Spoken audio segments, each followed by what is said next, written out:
Nothing to see here. Totally normal week in Texas Tech football. Definitely no controversy in terms of maybe some of your rivals stealing your plays. Definitely nothing like that at all, right? Like nothing.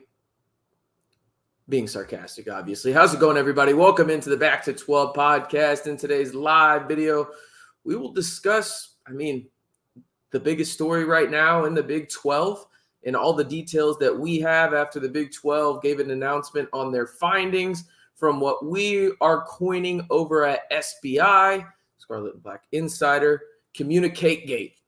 Put a hashtag in front of it. Wow, don't you?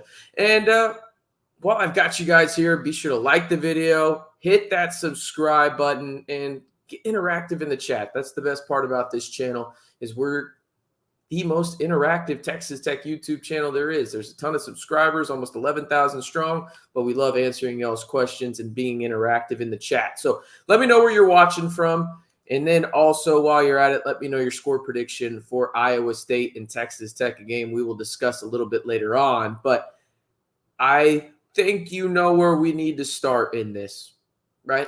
I think we all know and want to give credit where credit is due. The first person I heard talking about this in the Texas Tech podcast or media space was Chris Level, the former boss, and one of the, co-host is probably how you call it, alongside Casey Cowan, good friend of mine over at Locked On Texas Tech. And it's interesting, man. I got a text about it, but they were the first to talk about it, obviously on the internet, and a lot of people have since listened to them. It was a lot of great info from Chris Level over there. This shit's bonkers, man. First and foremost, let's get something out of the way. How did the Big 12 not have a secure line of communication for their teams from the jump, right? So for those that may not know, maybe just aren't aware, this is the first year in college football where you can use the NFL comm system. And what that is basically a radio, walkie-talkie, whatever the hell it is, that goes right to the quarterback or on the defensive side, the middle linebacker, or whoever you want to communicate the plays, right?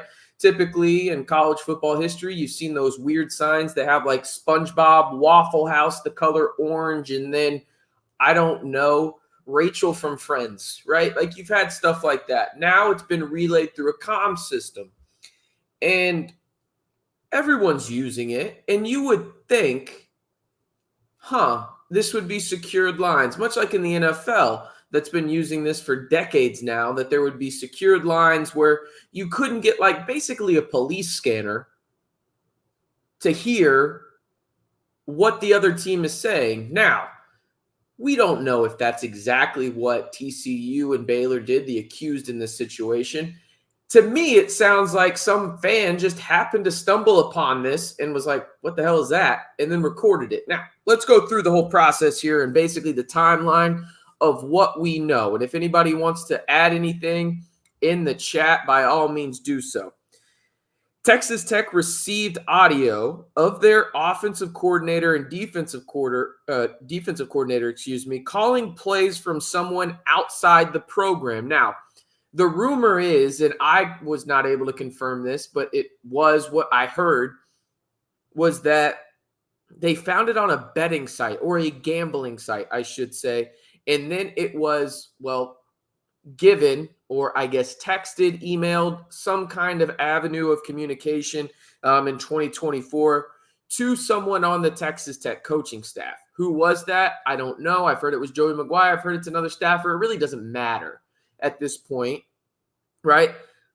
But it was out there in a recorded form. So you think about this, and another key factor is this. The Big 12 has known for a while that this was an issue. You may be thinking to yourself, RC, how is that possible? Well, the Big 12 helps with communications over at Jerry World, and there was a game earlier this year there between two SEC opponents in Arkansas and Texas A&M. They found out kind of during that game that some things were going on and there weren't secure lines. The Big 12 didn't really tell anybody, though. And that's the case. Now, let's move to a Max Olson article, who's been really on top of this from the mainstream media aspect of this from ESPN, The Athletic. He's been a go-to guy. Happy to see Max back in a prominent role at a major news outlet. He is absolutely sensational when it comes to covering the Big 12. On your screen right now is his article over at ESPN, and I can drop the link in the chat if you want. But this is from what the Big 12 said earlier. The Big 12 determined Thursday that none of its games were compromised by unencrypted frequencies used with coach-to-player in-game communications this season. Sources told ESPN on Wednesday that the coach-to-player communications for all four college football Power 4 college football games this season have been unencrypted frequencies, and Texas Tech requested a report from the Big 12 on its recent games against TCU and Baylor, both losses, to ensure the integrity of the games were not compromised. Athletic Director Kirby Hocutt said he raised the issue during a call with Big 12 athletic directors on Tuesday after learning that someone with a scanner and knowledge of how to locate the frequencies had access to those in-game communications. Following the industry-wide concerns surrounding the helmet communications, the Big 12 conducted a review of the conference games and helmet communications processes to address any issues member institution raised regarding this matter, the Big 12 said in a statement issued Thursday. The review showed that at no point was any Big 12 competition compromised. In addition to all Big 12 communication programs have now been updated from GSC, the provider of the comms system, now have been provided encryption, and the schools may use either CoachComm or GSC from the coach-to-player communication at their discretion. GSC is the helmet communication provider for all 68 Power 4 conferences or 68 teams in the Power 4 this year. Now, Hocutt went on to say, we've got to get a game where integrity is not questionable in any way on Saturday afternoon. He told ESPN on Wednesday, we owe it to the 120 men on our football team to ensure that happens and that it's a game of fair competition and the same set of rules are enforced. Now, to me, the thing that really stands out here is really the part up here where it says the fact that really a fan, it sounds like, figured this out almost in a way where you have this where athletic director Kirby Hocutt said he raised the issue during a call with the Big 12 athletic directors Tuesday after learning that someone with a scanner and knowledge of how to locate the frequencies had access to in-game communications. All right, as I get back on the screen here, I will say this. I know there's a lot of conspiracy theories out there and a lot of conspiracy theorists. This is kind of how I'm reading it in terms of the validity of it. First and foremost, you take the Big 12 at its word. You don't really have to like it. I truly understand it. And there's lots of people saying, how could they conduct this so quickly and come to this conclusion? I tend to agree they could have at least waited until the Friday 5 p.m. news dump, you know what I mean, to at least get a little bit more time. But alas, they did not.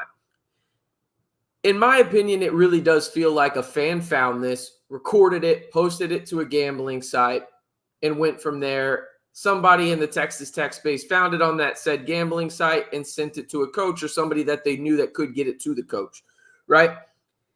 Overall, though, this is my thoughts on it.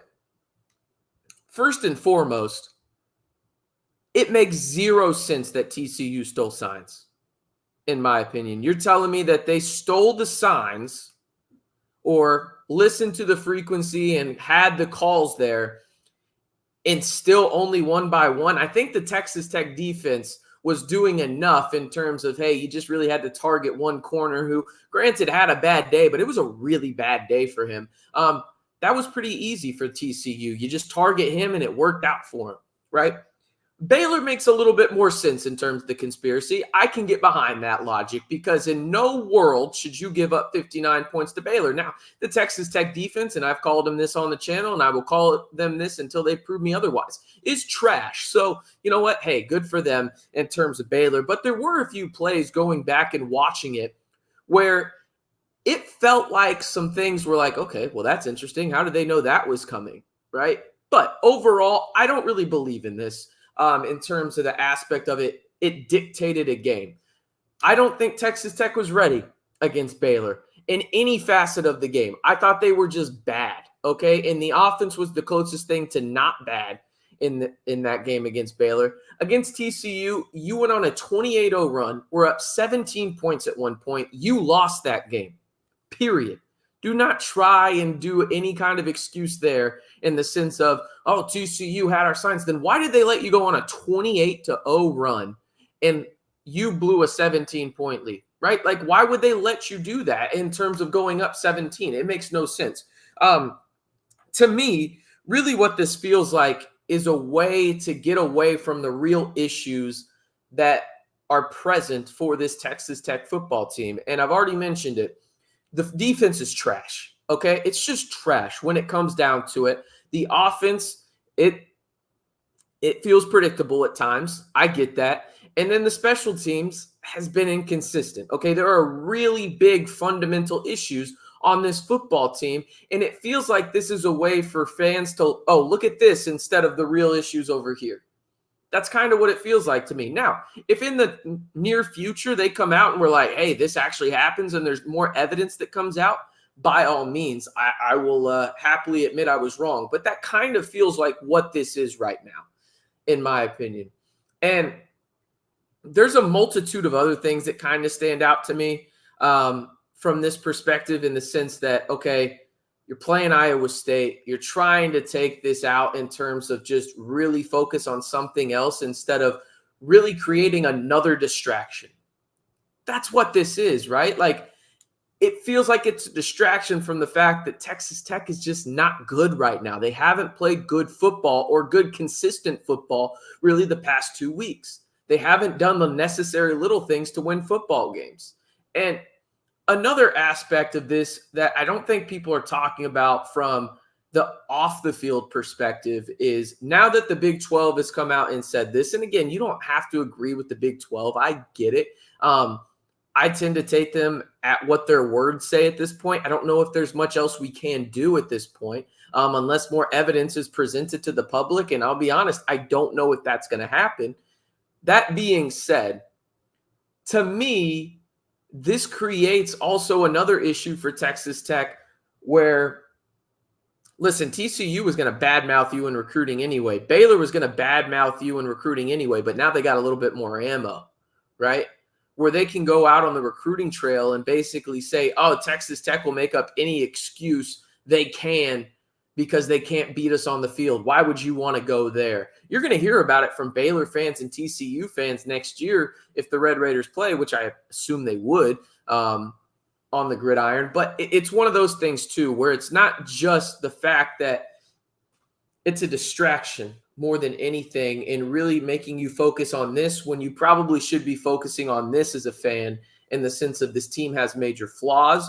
Your starting quarterback is hurt. We'll talk about him here in a little bit in terms of what we can expect potentially from Baron Morton if he plays or if he's on track to play against Iowa State. But to me, it felt like one of those deals where, listen, if there was some validity to it, and maybe there was, and we just didn't hear about it, it felt like to me it was one of those things where Texas Tech should have really done this, not in the public setting, where tried to do everything in their power not to get it in the public eye, because this is something you should be able to figure out behind closed doors. But now it went out to the public eye, and it makes you wonder, where is the focus for this Texas Tech team? Was it there, or are the coaches and players worried about what the Big 12 had to say about it? And we're really, really deep into this week where Texas Tech is traveling to Ames tomorrow, okay?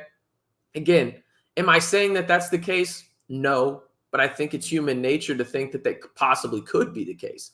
And so to me, it just felt like another distraction and something that really didn't need a lot of talking, especially from the TCU side of things, in the sense that you collapsed if you were the Red Raiders.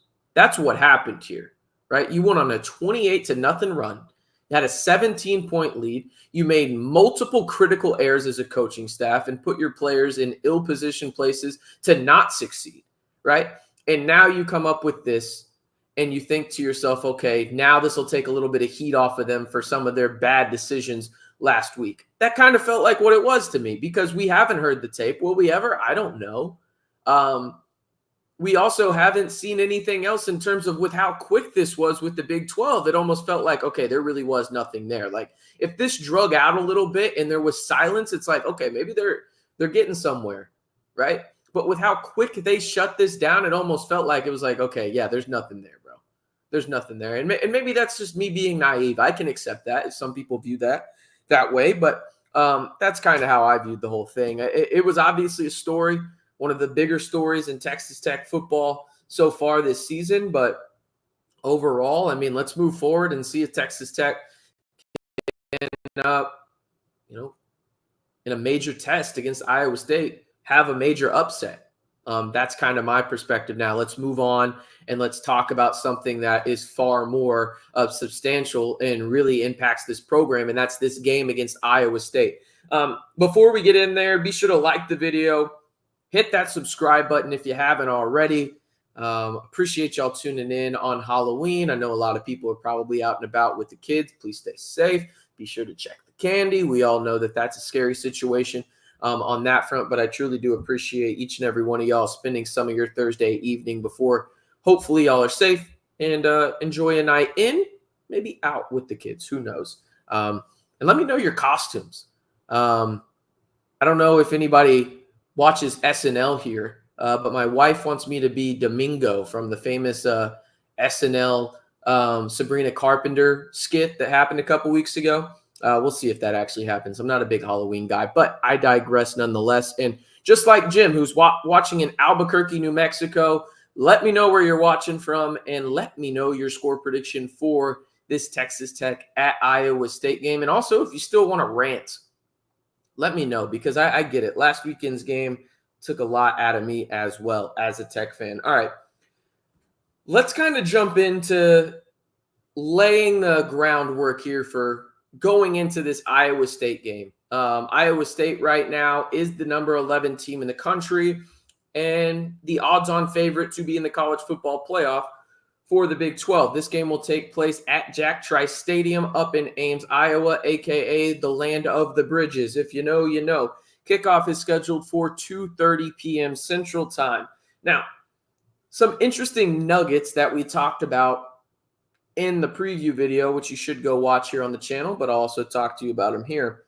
In the month of November, the Red Raiders under Joey McGuire are a combined 6-2 in games that month in his first two seasons. Now, the Red Raiders are 3-6 against ranked opponents under Joey McGuire, which includes a 1-5 mark on the road. Now, in the McGuire era, the Red Raiders have had some success up in Ames. You may remember that Tyler Shutt game where it was super cold. Baylor Cup caught a touchdown and Texas Tech escaped with a victory up in Ames. Now, much different Iowa State team now, one that is a legitimate college football playoff team, as I mentioned. But this will be the 22nd all-time meeting between Texas Tech and Iowa State, as the Red Raiders are 13-8 against the Cyclones all-time and have won each of the last two meetings. Now, Texas Tech will be going back-to-back trips to Ames for the first time in this series, as the Red Raiders are 5-5 all-time. As the road team, Texas Tech is 2-1 all-time in road games at Iowa State during the month of November, as the Red Raiders won the last meeting against the Cyclones up in Ames in frigid conditions in 2022. As I mentioned, that was the Tyler Shuck Baylor Cup game where I believe, if I'm not mistaken, Texas Tech may have scored more points in that game than the temperature outside, which is crazy to think about. Now, the big news in this one that everybody is talking about in the Texas Tech space is, will Bear and Morton start? And Pete Thamel of ESPN came out and dropped a tweet on Tuesday that Bear and Morton practiced in full basically on Tuesday and got all the first-team reps, is in line to start this game at number 11 Iowa State after leaving the TCU game with a left shoulder injury. What is that left shoulder injury? It sounds like it's just soreness. They thought maybe it was a collarbone at first. That is intact, so the integrity of that bone is still good for Texas Tech's quarterback, but he will start, and it makes sense. I know a lot of people, and we'll talk about this here a little bit more in depth in a minute, a I know a lot of people are upset that Will Hammond isn't starting this game. I have a couple points, but let me get through the injury report first. That was your Baron Morton injury update. Questionables for this game are for Iowa State in terms of the Texas Tech side of the football. Davion Carter with a knee injury. Devin Cromwell with a shoulder. Mo Horn with a shoulder. Chapman Lewis with the shoulder. Braylon Lux with the shoulder. Baron Morton with the shoulder. Dre McCray with the head injury. Dalton Merriman with the head injury. Marcus Ramona Edwards with a head injury. And then Dylan Shaw with a head injury. This is one of those deals where you have two linemen right there that you need in this game in Davon Carter and Dalton Merriman. If you go look at Dalton Merriman, he's been pretty damn good this year, people, when he's been the starting left tackle for Texas Tech after they really shuffled it around after the Vinny Scurry injury. Dalton Merriman has been one of the better left tackles in the Big 12 in a lot of facets, whether that's in the pass game or the run blocking as well. Now, I mentioned a ton of guys in the secondary. You're definitely going to need Mo Horn. You're definitely going to need Chapman Lewis, and you're obviously going to need Braylon Lux in this game against an Iowa State team that is more pass happy than they are running, but they do have the running attack as well with a three-headed monster with three guys with over 300-plus yards rushing. It doesn't sound like a lot, but when you got three guys in that mix, it's pretty damn good, right? Back to the Will Hammond aspect of this. I think it's super interesting because I get it. Will Hammond, I was over here putting out Will Hammond for Heisman tweets. Obviously joking, a little bit of sarcasm there, but he looked pretty damn good early on. Started 9 for 9 in that TCU game. To me, it makes a ton of sense for Baron Morton to play in this game. And there's a few reasons why. Let's start with the one on the Baron Morton side as I get a drink real quick. Again, be sure to like the video. Let me know where you're watching from. Shout out to Texas Tech Beer Man on there. Still going 28-24 Tech trap game. Run the ball down their throats. We'll talk about that here in just a second. All right. Nothing like the Kirkland signature. Hashtag not a sponsor. But from the Baron side, let's think about this from a, 5,000-foot view, okay? Has Baron Morton played bad this year? I think realistically you should say no. That would be my opinion. Has he been phenomenal? No. Has he been bad? No. Has he been slightly above average, maybe a little bit, just qualify it as above average? I think that that's fair. But has he been special? I don't think that you can say that. So if you're Baron Morton, you're obviously playing for your team this year. You want to go out there. You want to get an upset against a top 12 team in the country. And don't get it twisted. In my opinion, Baron Morton gives you the best chance to pull off this upset because you're asking a true freshman quarterback in the Will Hammond situation to have his first collegiate start. That's not ideal, people. Like, I'm not saying Will Hammond is worse than Jake Strong, but we saw what happened last year with the true freshman quarterback making his first collegiate start on the road. It did not go well for Jake Strong at BYU. Now, granted, I think Will Hammond is better, but you get kind of my point. Also, from the Baron Morton side of things, maybe this is me being a little bit premature, and call me out in the comments if you want here. I think Baron Morton is playing for his spot next year in terms of QB1. I think going into this offseason, we are going to have another conversation, much like we had with Tyler Shuck and Baron Morton, except now Baron Morton is the old guy, quote unquote, and now Will Hammond is in that Baron Morton role, where there's going to be a lot of the fan base saying, we want Will Hammond to start next year. We want Will Hammond to be QB1. And I think that's only going to be amplified if Baron Morton doesn't play, first and foremost. And you did see more of Will Hammond because I do think he's good. Specifically, probably better at home than on the road, even though he did ball out at TCU. I think Baron Morton is kind of playing for that spot next year. And he's got to be on the field to do it, right? So I think going out there and playing, albeit maybe a little tender, maybe they got to give him a shot or two, to play this game. I think he's playing for his QB1 spot for the rest of the season because there's going to be a ton of Tech fans that will scream it from the mountaintop, a hill, the beach, wherever they yell from. Will Hammond should be QB1 next year. Now, why do I think Will Hammond should not start this game? I've already mentioned the true freshman aspect of it and getting his first start on the road just doesn't really appeal to me, especially if Baron Morton can be even 90% of himself. Now, if Baron Morton just looks bad and he's not himself, you better be able to pull that trigger really, really quick. If you're Joey McGuire, pull him out and put Will Hammond out there, especially if this is a competitive game, okay? Now, that being said, on the Will Hammond aspect of this, he's played in 2 games so far.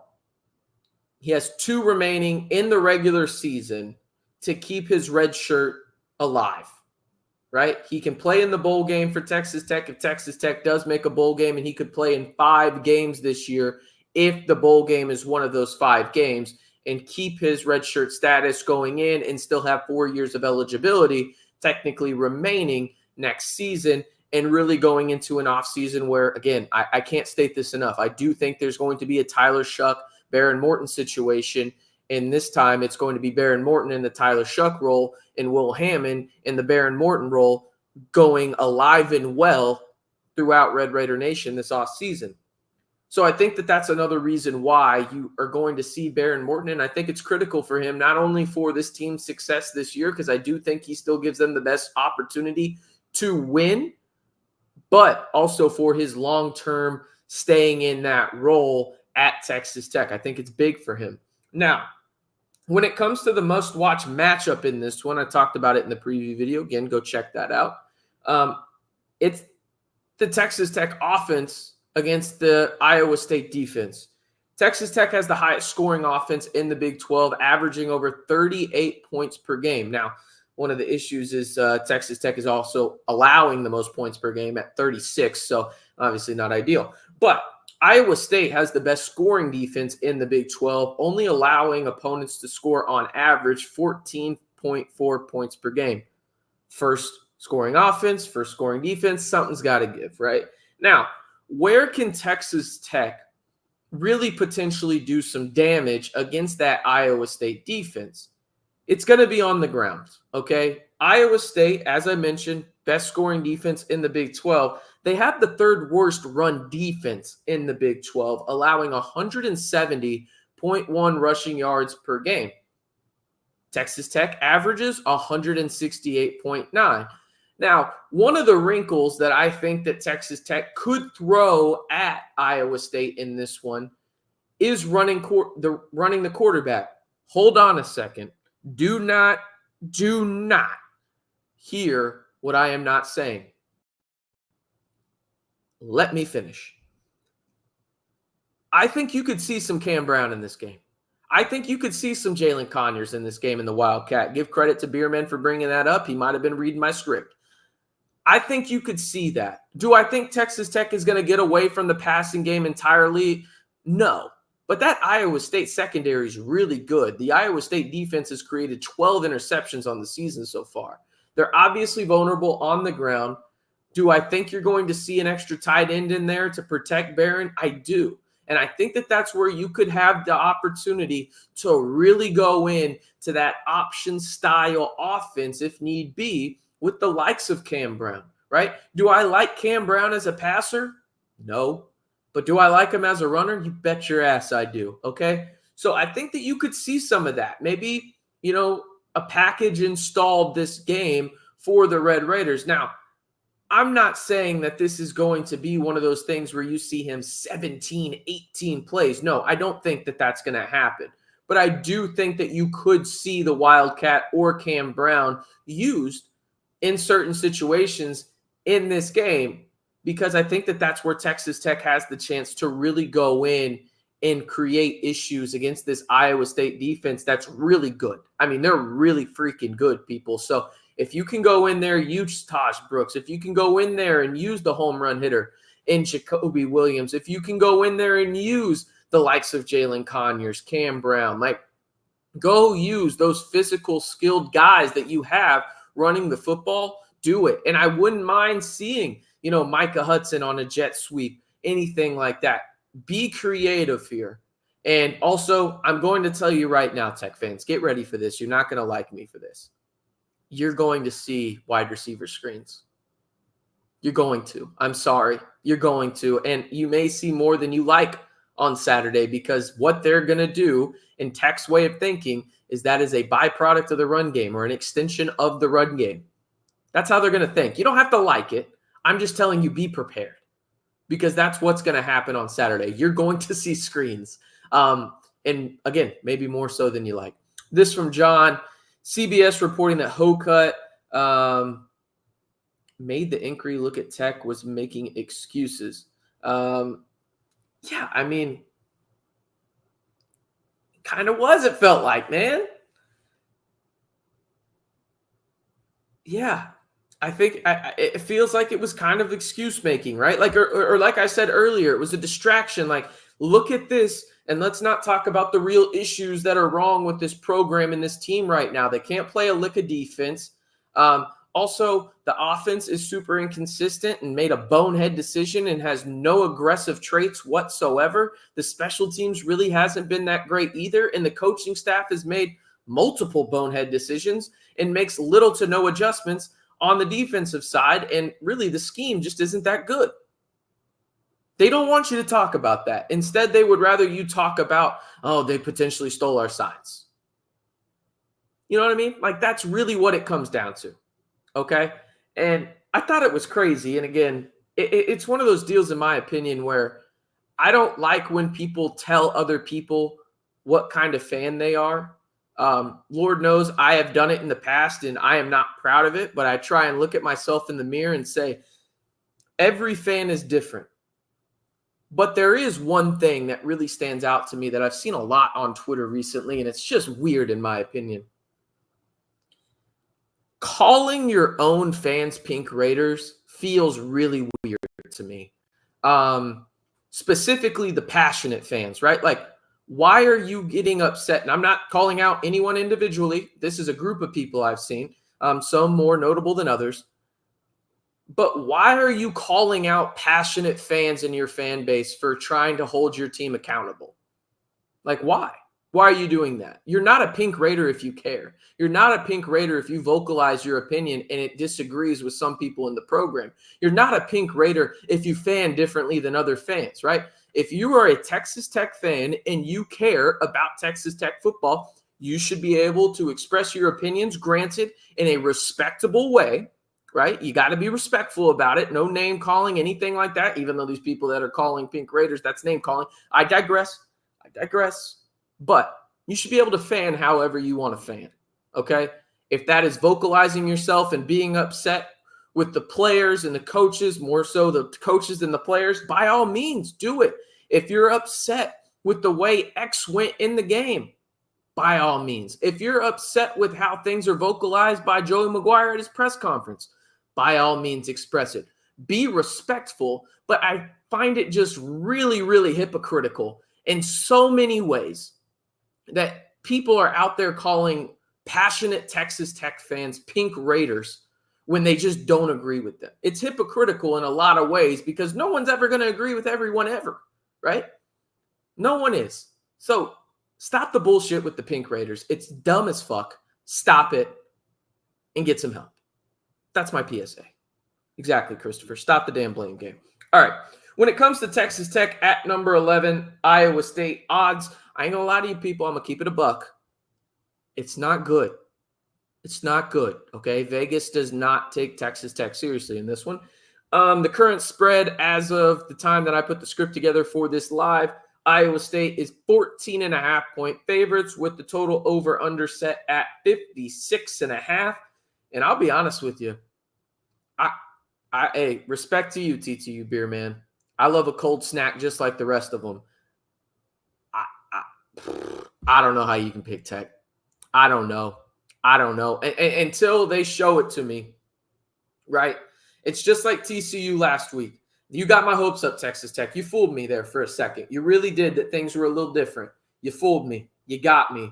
Until I can see Texas Tech change substantially on the defensive side of the football, I get all the criticism Kitley had for that last play call and having little to no accountability for it, where Will Hammond fumbled. That was irritating as hell, but not what I'm talking about here. Until the Texas Tech defense can even just remotely look like a junior high squad, I don't have any faith. right now in this Texas Tech team because the Texas Tech offense hadn't looked bad. You should be able to win football games when you score 34 points. You should. You should win games. Now, are they the most consistent? Hey, no. And I get it. It's frustrating. The wide receiver screens. I really do. I really get it. That being said, all said and done, the offense has been pretty damn good this year. The defense has been booty cheeks. I mean, just absolute cheeks. I'm talking just firm peach emoji on your phone. Okay? They've been bad. So until that changes and they're even somewhat consistent, not just one game, okay? But consistently. And think about this, people. It don't get easier.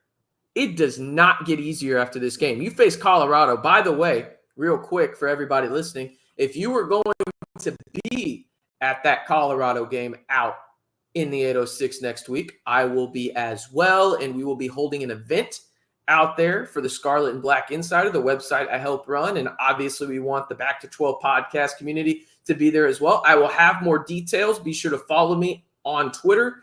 You can see the @ right there on your screen, and I will announce, hey,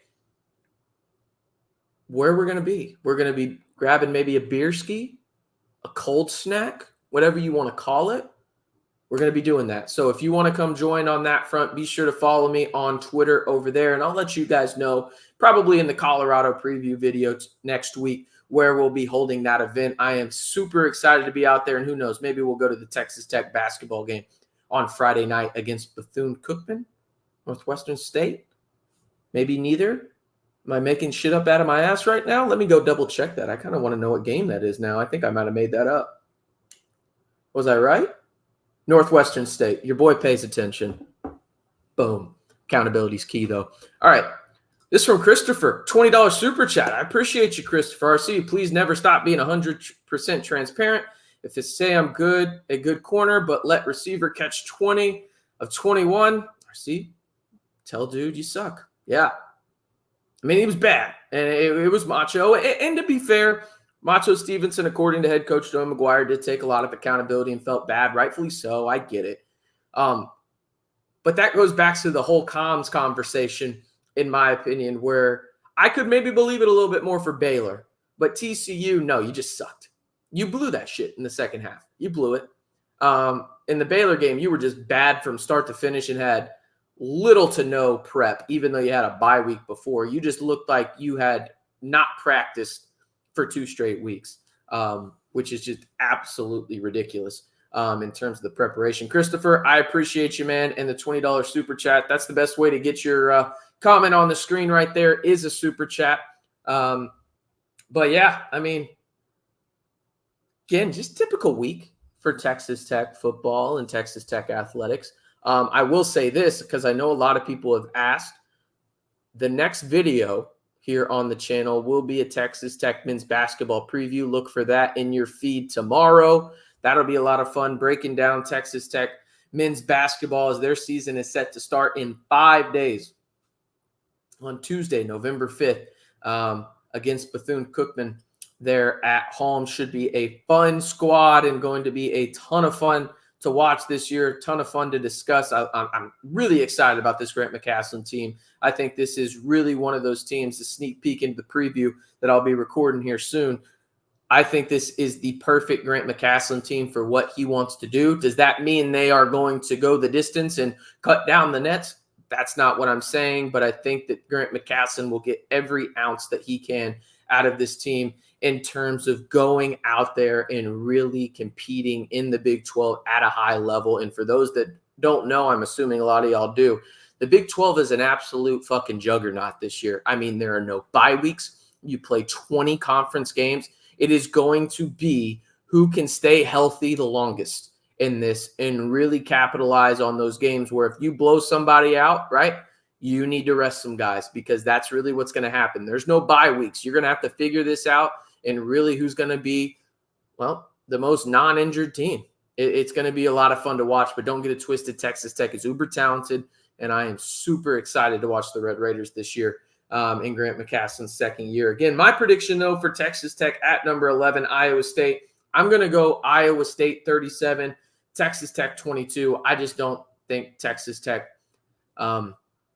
beats the Cyclones. And if they do, the way that Texas Tech wins this football game is on the ground and winning the turnover margin by at least 3. You got to win it by at least 3, in my opinion. And you have to get at least 14 points off of those 3 turnovers.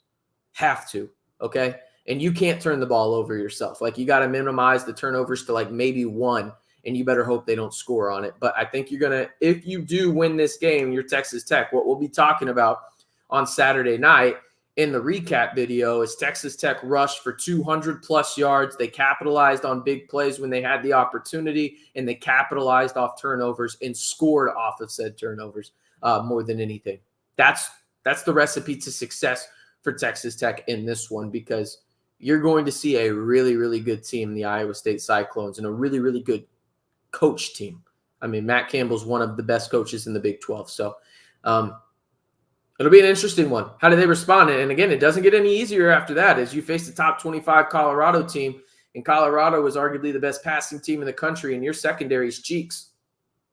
You're going to have to figure some shit out pretty quickly if you're Texas Tech, if you don't want to be 500 after that Colorado game, because there's a real chance that you are, and then you got to win at least one of those games to become bowl eligible. It's going to be tough for sure, no doubt about it. I'm going to wrap it up there, though. I appreciate everybody tuning in and spending some of their Halloween with me here on the channel. One more time, be sure to like the video, hit that subscribe button, and turn on that notification bell to stay in the know on all things Texas Tech football and men's basketball all year long right here on the most subscribed to Texas Tech YouTube channel. Almost 11,000, more than all the other Texas Tech YouTube channels not affiliated with the university combined.